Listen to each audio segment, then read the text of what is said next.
We are now technically in the fast food era of cannabis. Everyone wants everything fast and quick, and everyone needs you to present it in a way that is going to appeal to not just them, but the child within them.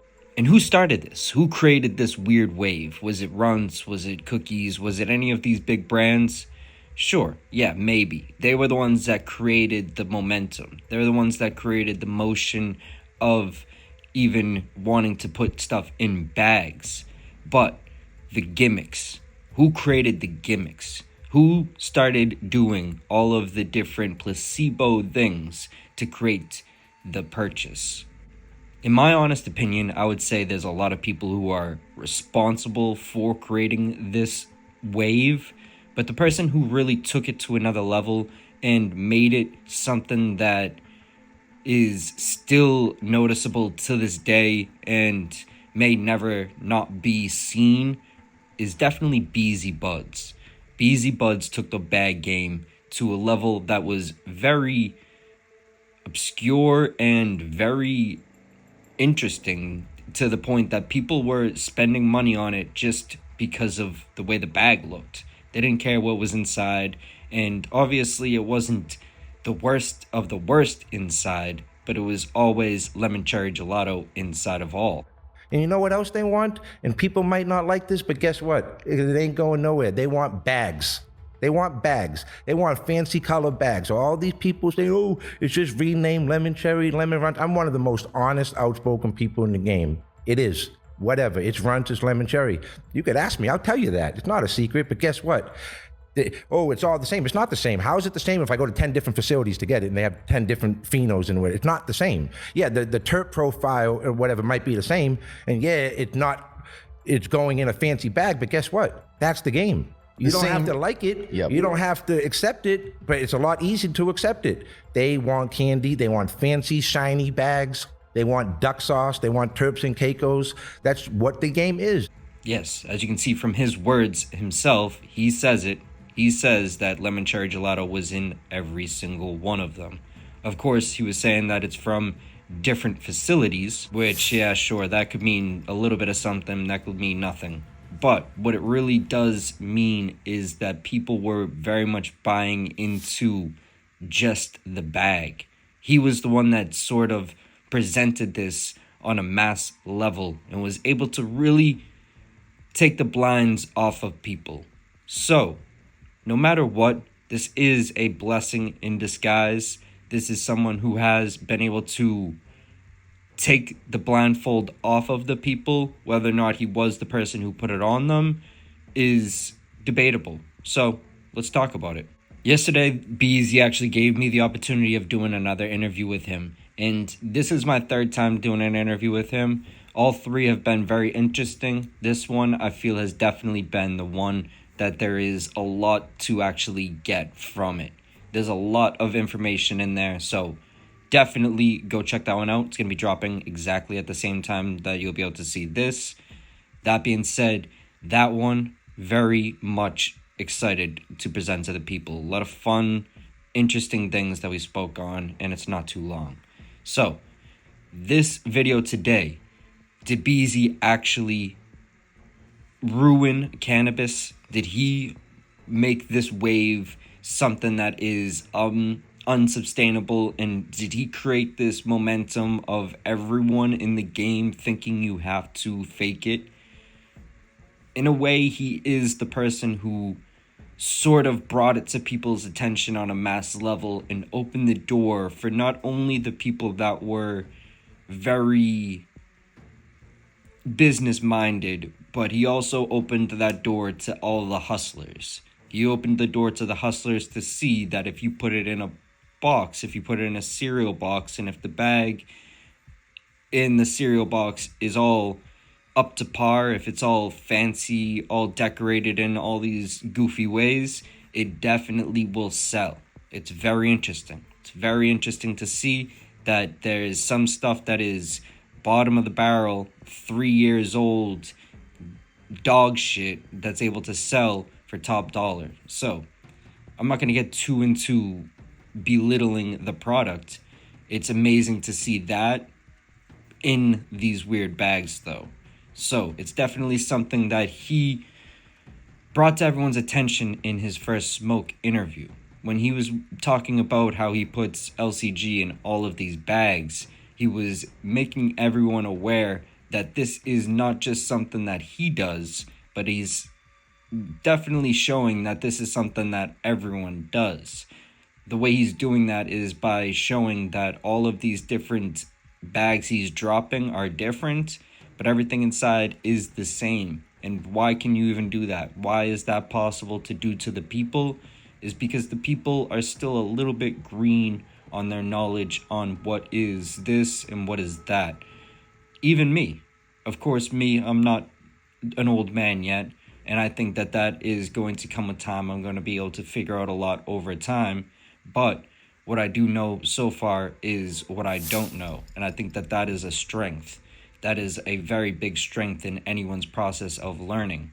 And one thing when it comes to cannabis is a lot of us go into it being know-it-alls. So what that means is there's a lot of people that end up in this position of buying stuff based on the bag, buying stuff based on the person they're sourcing it from. And they believe in these two things as being useful ways of sourcing the right stuff.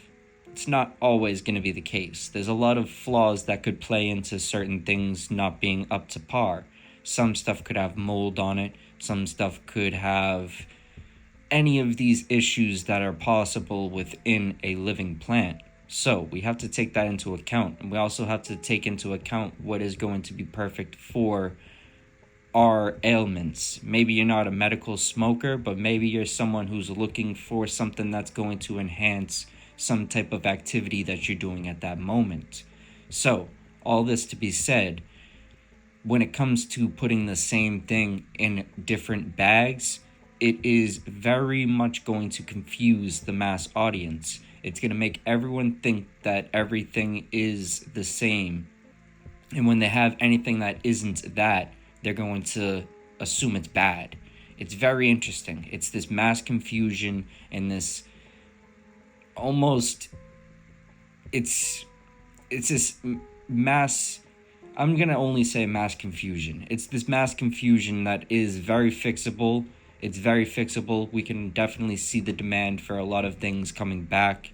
And even Beazy has been saying that he's going to stay away from the candy or stray away from the candy very soon. This being said, how did he hurt the game? What is the reason that he actually hurt the game? Through having this much buzz, you're going to gain a lot of influence. You're going to be able to start making decisions for other people. And what happens is some people start to believe in your aura. They start to believe that you are this special person. So they start giving you opportunities or even chances when you mess up those opportunities. What we see today is that this character has definitely gone out of his way to dox people and also supposedly call the cops on this person from Maine. This is a situation that we end up speaking about in the interview. So he gives his response to that there. You can check that out in that interview that I just posted. It should be posted at the exact same time as this one. But in my opinion, there is a lot of evidence to say that he did do this. He tweeted out saying that he was going to call the cops, and then they show up. So there is evidence of both that he said it and that they showed up. His response is very tricky, very interesting.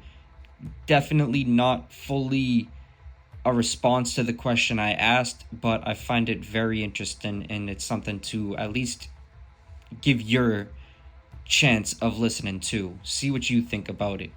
That being said, this situation is obviously very dirty, very much something that I have no reason to get a part of. But as you can see, it's something that I have been a part of unwillingly, and it is something that has spilled over into a lot of scenarios that is just unfortunate. Of course, that's what led to us doing an interview in the first place, but it is also something that, of course, this guy has sort of used the influence and used the power that he's been able to obtain through doing these bags and through gaining a reputation in the game off making money. So it's been something that definitely got taken for granted and definitely is something that can be used as a great lesson of what not to do.